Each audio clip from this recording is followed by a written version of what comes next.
Rockford Arts Council paints futures for students through its extensive programs, arts programs that is. Bria Walters talks to the leaders and students about how youth success to the arts color bright paths for those involved.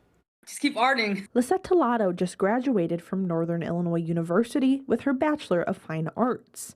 She wouldn't be where she is today without organizations like the Rockford Area Arts Council. Just hope to keep moving in that direction, keep connecting with people, and work with people to bring their vision to life. In the past year, the RAAC has expanded youth arts access by 56% through its Spark program. Mary McNamara Bernstein says she's seen increases in other programs like Rock and Roll Institute. Working in several different fields, from painting and muralism to set design and production to digital animation, poetry and creative writing, dance, movement, music. The Spins is a product of RNRI. Weekdays, members go to school at Harlem High School, but by the weekend, they are rock stars, shredding on stages all over the state line.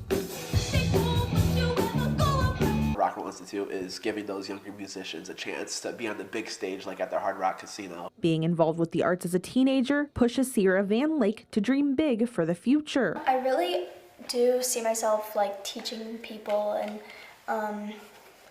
doing stuff to help teach people how to play different instruments. Art changes lives, according to McNamara Bernstein. Programs help mental health and push students to retain information.